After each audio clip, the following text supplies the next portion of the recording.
You are at Lake Rant, where I rant about whatever my $15 a month plus patrons want me to rant about. You can get one of these by being one of those. This one's for Ofish Toph, who says, rant about what makes a weapon cool. What are some of your favorite unique weapons in anime and video games? This is a great question. I almost wish I, had done research and made like a actual video for this. Maybe this will inspire me too, because it's not something I've spent a lot of time thinking about, like what actually makes a great weapon. But when I was a kid, weapons were a huge part of my interest in anime and manga, particularly swords. And it's really about having like something that's not overly complex, that's like easily understood, visually striking, aesthetically appealing, but it has some kind of unique property. So like it could just be that the sword is very large, but it also has to have a distinctive shape. So like Berserk, Guts's what's it called, the Horse Slayer or something like that.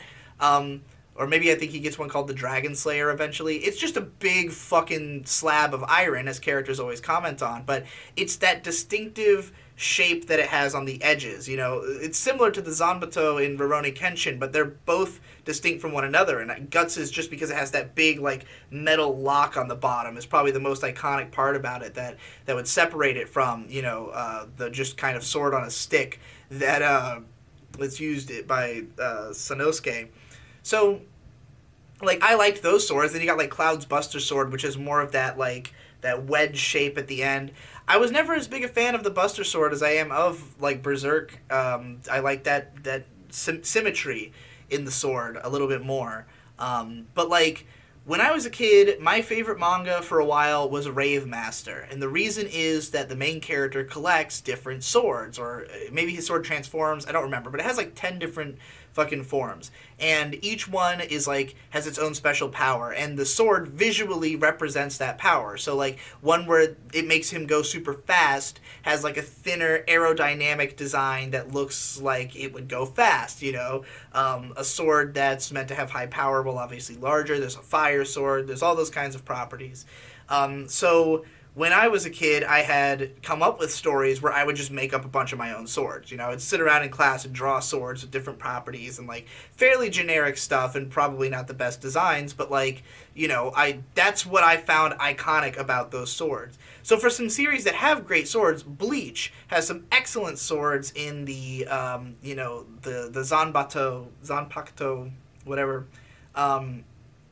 Things like the one that I remember the most. Actually, you know what? I once wrote a blog post of my top 10 swords as of like 2009. Now that I think about it, I'm gonna pull that up while I talk about this. I remembered it because of this.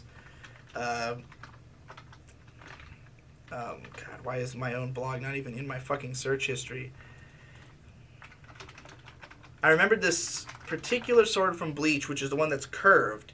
It's like, or not even curved. It's like angled. It's basically a hook in a sword in the shape of a hook, and the guy's power.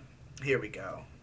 The guy's power was that every time he hit you, like gravity would increase for your body, and so it was meant to be a guillotine that's like he puts it on the ground, and when your gravity has put it so your neck is at ground level, he just hooks it around your neck and chops your head off, is the idea of the blade, if I remember correctly. All right, let's see what the swords I had considered the best as of this post. 10 badass anime swords from 2010. Search it on My Sword is Unbelievably Dull if you want to read it for yourself, because it's a full-blown article. At number 10, I had Gintoki's Lake Toya from Gintama, the wooden sword that he buys on back order that is secretly like an ultimate weapon. But he just orders them through like a TV program, which is hilarious, and it has an engraving in it. It's just a very memorable wooden sword. We have the Guts, all the different versions of the Zanbato, including one from Super Robot Wars.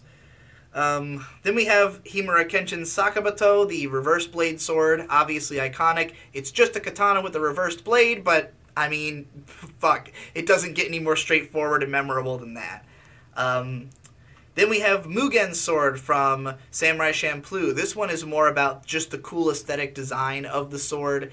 It has like a green like circle in the middle, and it's like not ornate, but it's very distinct in you know, Mugen having a unique fighting style would of course have a super unique looking sword. Um, then we had the Wabisuke from Bleach. Got to go to page 2. I was doing pages at this point in my blog. Then we have the Benizakura from Gintama. I'm trying to even remember what that was. A pink katana. That is actually a parasitic blade that gradually takes... Oh, yeah, that's right. I remember that. Yeah, I fucking barely remember. It's been so long since I watched Gintama. Then we have Saya's unnamed katana from Blood Plus. This one was cool because it has like a prick on it because it has like a trench through the sword where Saya pricks her thumb and the blood goes through this like trench in the sword and it powers it up. That's pretty cool. We have Miroku from My Hime, which I remember being like a black claymore. So that was just a really sick looking fucking sword design. Like just a traditional sword, but it just looks awesome. Then we have Krona's Ragnarok from Soul Eater. I think that one was pretty similar. Another you know, fucking big claymore sword, but with like, I think it had an eye in the middle and could talk or something like that. Yeah, I'm trying to fucking remember. It's been a long time since I watched that too. And then Signum's Levitain from Nanoha A's was my number one because it's this...